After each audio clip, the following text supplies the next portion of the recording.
to Durbania. I'm Durbin, and last week when I went through my Blu-ray collection, I went through the DC movies that I have in my Blu-ray collection. This week, of course, gonna hit the Marvel movies in my Blu-ray collection. Always excited to show off my superhero movies, which I have an awful lot of, because superheroes are awesome. So, kicking off my Marvel Blu-ray collection, I will kick it off in the MCU as to what is out on Blu-ray right now. So, starting with the first Iron Man movie. Very good movie. I was really surprised by this. The Marvel movies and superhero movies that had come out prior to this one didn't really super impress me that much. You know, the Tobey Maguire Spider-Mans, the previous Hulk movies, some of the X-Men movies didn't super inspire me. So when this one came out, I thought it looked cool, and my expectations weren't super high, and it blew me away. Robert Downey Jr. was amazing as Iron Man. The only thing I have with this movie is when he goes up against Obadiah Stane at the end, I felt like that fight was a little lackluster, but that's probably because this time in history, I was used to the superhero donning his superhero costume at least more than once before doing the final showdown with the villain, and he only, you know, had done it like one time, and then I think that's when he fought the villain a little bit later. Point is yeah, I found that a little lackluster, but not enough to ruin the movie for me. I really enjoyed this movie. Every bit of it that Robert Downey Jr. was in really saved this movie. The montage of him designing his suit in his basement is just amazing. Like, it's just such a fun movie. Moving right along, next one in the MCU, you have the Incredible Hulk. I thought Edward Norton was amazing as the Incredible Hulk. Just absolutely great. However, Mark Ruffalo is just an amazing Hulk. I do wish somehow they could have just known the future and had Mark Ruffalo in this role, because I like, especially main characters like this, I like to have that continuous continuity. And the fact that General Ross was in this, and the same General Ross was in Civil War as General Ross, it's like, okay, so this is the same Hulk in the MCU. I really wish it was the same actor all the way through, but whatever. Edward Norton is great in this. Mark Ruffalo is great in the other ones, and I liked it. I mean, I know it didn't do so well in the box office. I know it's not the best MCU movie out there, but I really enjoyed it because my expectations are super low because of the Hulk movie that came before it. Oh, and check this out. Ha, ha. That's just awesome. Next on my list, Iron Man 2. Probably not the best entry in the Iron Man series, but when I went to see this movie, I enjoyed it because I really enjoyed Iron Man 1, and this movie was pretty much a rinse and repeat of Iron Man 1. I mean, every plot point was basically the same, and yet I still love Robert Downey Jr. in the role, loved the introduction of Black Widow. It was just, the execution of it to me was good. Even if it just went through a lot of the same plot points as the first one all over again, they did it good enough that it didn't really bother me, so I can't tell you this is the best thing in the MCU, and it's not my favorite, but I can tell you I could still watch this and have a lot of fun with it. Next in my Marvel collection, Thor. The first Thor was just amazing, and for a long time, it was my favorite in the MCU, just my absolute favorite. I love Kenneth Branagh directing this movie. The 3D in this is fantastic. Just on this Blu-ray, the 3D edition here, I mean, it is amazing. There are places where it's better than others, but overall, the 3D, it's just one of the reasons I have this movie. Just even in the Blu-ray menu, the 3D is really cool. But I love Kenneth Branagh directing this. I love Chris Hemsworth as Thor. Kenneth Branagh just brought that Shakespearean level to it, to a movie that was already epic and fantastical and otherworldly. It just brought something to it that just was so great. So I thought Thor was really great, and it was one of my favorites for a very, very long time. Next in my collection, we have Captain America, continuing on the MCU. Captain America is probably, because of his heart, my favorite hero in the MCU. I feel like he is portrayed how Superman should be being portrayed in Batman v Superman, but I'll digress from that. I really enjoy this character. I enjoy this movie. This is not my favorite Captain America movie. It's my least favorite. But even though I'm saying it's my least favorite Captain America movie, it's still great. So don't get me wrong. I love this movie. It is great. And Hugo Weaving as the bad guy in this, Agent Smith, you know, the Red Skull, like, oh, he was so good. I do hope he comes back one day. Highly doubt that he will, but I hope he does. Next the first Avengers movie. How can you go wrong with this? Let me tell you how. I went and saw a midnight showing, and I was really tired, and my expectations were so high, they weren't even realistic. So I was slightly disappointed and tired. But I loved the movie enough that I went and saw it again, and my expectations were in the right place, and it was amazing. So, loved this movie. But even when it came out, Thor was still holding first place even over this one. That's just kind of where it was.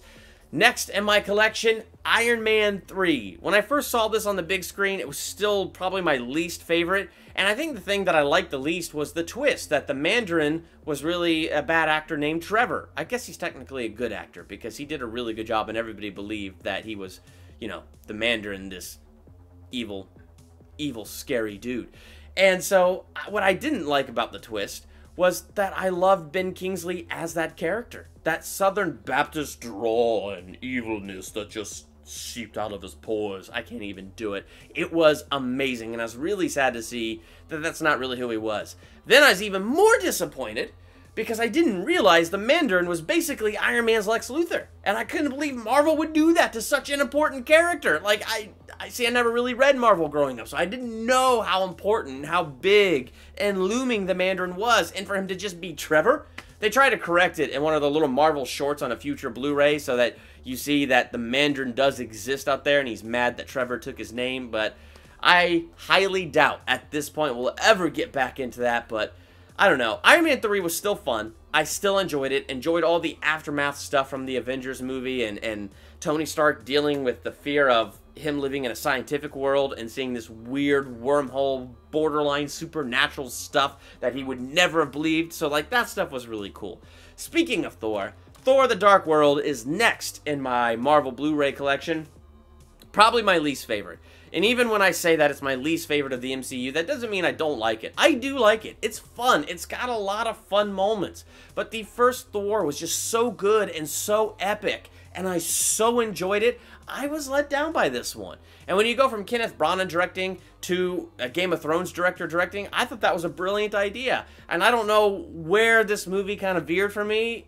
Whether it was the directing, the acting, the story. I don't know where it veered. But it did. It just it didn't hold the same weight and epicness as the first solo Thor movie.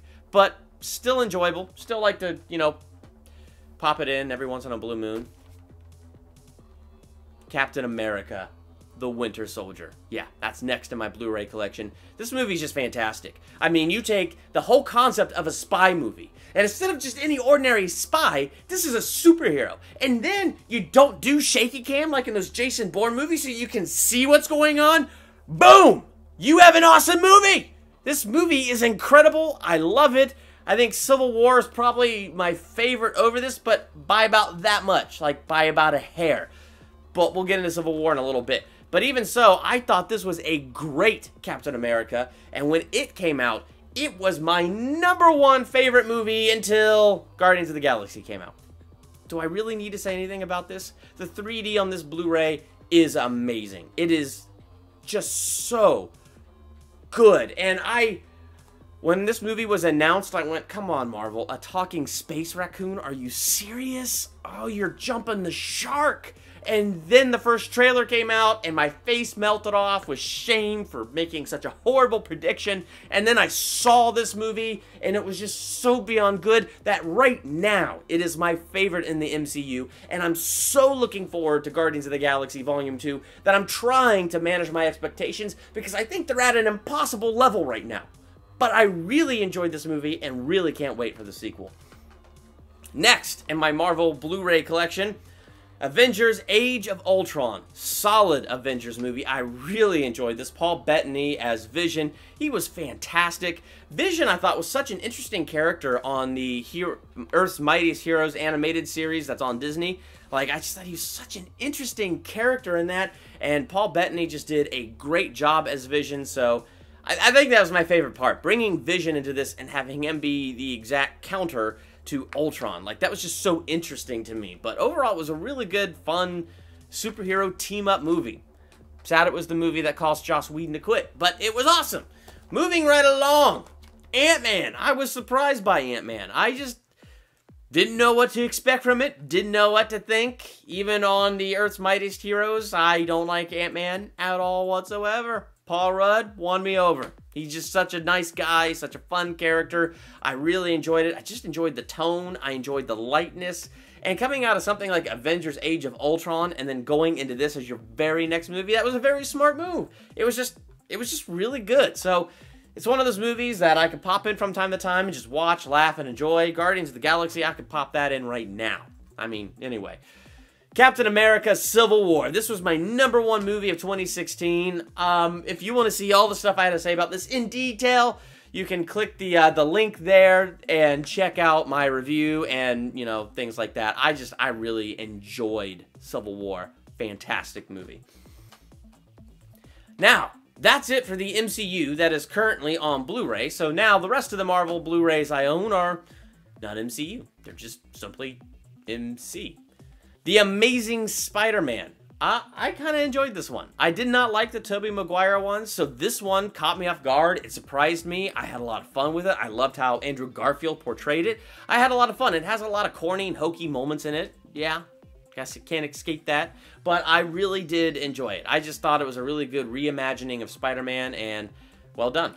Moving into the second one, The Amazing Spider-Man 2. Yes, I own both of these, and I enjoyed this one. I did. Does it have problems? Yes. Poor Jamie Foxx as Electro. There's moments where I think his character is so good and so interesting with his inner dialogue and how his mind is thinking. Like, some of that is interesting. Other times it's just plain corny. So it veers for me in wildly those directions at different times. But when it's interesting, it's interesting. When it's corny, it's corny. But overall, I don't know. I had fun with this movie. I thought it was really sad when, you know, spoiler alert, Gwen Stacy dies in the end. Andrew Garfield holding Gwen Stacy in his arms after her head smacks the pavement just after he tried to save her. Come on! It's emotional. It's emotional. X-Men. First class. I did take these and put these in chronological order because I'm a nerd. But this was the first X-Men movie I truly loved. Michael Fassbender as Magneto was amazing. James McAvoy as Charles Xavier was amazing. Jennifer Lawrence, when she was Mystique in this movie, I thought she put up a great performance. This was the first Jennifer Lawrence movie I saw. So, I mean, I just thought this was a fantastic movie. I had a lot of fun with this one, and I think this one's going to hold up for a while. I really enjoyed it. And from that high praise, we move here. X-Men Origins Wolverine. It was terrible. Why do I own it, you ask? That's a good question. The first X-Men movie. I thought this movie was okay. I didn't hate it. I didn't love it. I was middle of the road. It was okay. So, I think that's all I have to say about it. There were just too many moments in there that were corny, like Storm saying, "Do you know what happens when a toad gets hit by lightning? The same thing that happens to everything else." Who wrote that line? Anyway, so not my favorite, not the worst. But my favorite of the original trilogy X-Men movies was X-Men 2. That movie was good. I thoroughly enjoyed that movie. Do I own it? No. I don't own it. Then the one I really hated, X-Men 3, was that X-Men United? I can't even remember what it's called. That movie was terrible. I mean, it was just awful. And guess what? I own it. Why do I not own X-Men 2? But I own... Oh, The Last Stand. United was X-Men 2. See, that's how bad this is. I didn't even bother to remember its title. How do I own this and not own X-Men 2? I don't know. But that's the way the cookie crumbles, apparently. Going from there into The Wolverine. I thought this was a good solo Wolverine movie. I really enjoyed it. This is the Unleashed Extended Edition. I like this. This is a good edition. It's definitely an R-rated edition, so keep that in mind if you ever wanted to check that out and you have kids and you don't want them to watch R-rated movies. It's definitely an R-rated extended edition, but it was really cool, and I think it filled out a lot of... I wouldn't say it filled out a lot of story points, but it did add some nice action and things like that to it, so I really did enjoy the extended edition of this one versus the theatrical cut. Again, I wouldn't say it's my favorite, but if you're following X-Men The Last Stand, this was a good way to follow it. This was a good way to take something cheesy and continue it with something good. And then when you're trying to follow something cheesy with something good, and that still isn't the most successful, you just erase and you reboot everything. And X-Men Days of Future Past was probably the most clever way I've seen of them rebooting a movie. You don't have to recast anything. You just have to take Wolverine, send him to the James McAvoy cast, have him reboot the entire timeline. Boom! None of the original trilogy happened. No X-Men The Last Stand. No X-Men Wolverine origin movie. None of that. Now you just have this starting a brand new history. And I thought this was a great movie. Loved this movie when I saw it on the big screen. I could skim through this movie right now and watch amazing action-packed scenes, which I do often. It's a great movie. And I'm learning its follow-up, X-Men Apocalypse, a lot of people did not like. And I don't know why. Well, I guess I know why. If I was really to be super honest and super critical, I could find out why. Apocalypse, who's a big old baddie, he could have been better. He really could have. They could have done more with him. I don't know what more they could have done with him, but he could have been a little less subdued, I think, is the main thing I get out of that. But I still thought overall this was a great movie. We got to see Quicksilver again do just an amazing, amazing fast-running scene through an exploding house. I love Quicksilver. Didn't even bother me they just repeated that kind of scene again. It was amazing. And I get chills. Chills, I tell you, when you get to the end of this movie and Charles Xavier goes into Apocalypse's head, gets his butt handed to him, and he's crying out to Jean for help, and Jean comes through the door in the mind, and he's like, "Let go, Jean, let go!" And then she becomes the Phoenix. I got chills. It was amazing. So there's a lot of fun stuff, I think, in that movie. Even if it's not the best, I think there's enough fun stuff in there. So did Jennifer Lawrence phone it in? Maybe. I don't know. To be honest with you, I was having fun with all the other stuff. Michael Fassbender didn't phone it in. James McAvoy didn't phone it in. I enjoyed their performances in that. Then last and never least, Deadpool. Would a Marvel collection be complete without Deadpool? I do not think so. Deadpool's such a great character. Ryan Reynolds truly was born for this part. This was the best I have ever seen Ryan Reynolds do. It was amazing. So I don't know what else to say about this one. It was fantastic. Laura, my wife, she loves it because she loves senseless violence. I love it because the senseless violence is senseless, and the movie is senseless. It's just fun. I mean, when you watch it, you gotta kind of just watch it for the fun. I'll be honest with you, I can't watch it back as much because I know all the jokes and I know what's coming. They're still funny. I can still pop it in, laugh. Oh, that's fun. But yeah, it's just one of those movies. The more I watch it, it's like, yeah, I can put that away for a little bit. But that sounds negative, right? I don't mean it to be negative. This was a great movie, and I am looking forward to the second one. So Deadpool was fun, and that's it. That's it. We're done. My Marvel Blu-ray collection is all there. What's in your Marvel Blu-ray collection? Let me know in the comments. If there's anything I should be getting that I don't have, let me know in the comments. While you're there, hit that subscribe button and become a Durbanian. And make sure you hit that notification button and you get notified the moment I drop a video. It's that little bell by the subscribe button. Because coming up here this week, going to be doing another retro review of The Hobbit for the second Hobbit movie, again with Sean Chandler. Looking forward to doing that, and doing that in preparation for a Durban Experiences. So what could Durban be experiencing? You got Middle-earth, you got The Hobbit, you have a Durban Experiences. Hit that subscribe button and hit that notifier, and when that Durban Experiences is done, you will be notified the moment it's here. I'm Durban. Thank you so much for checking out Durbania.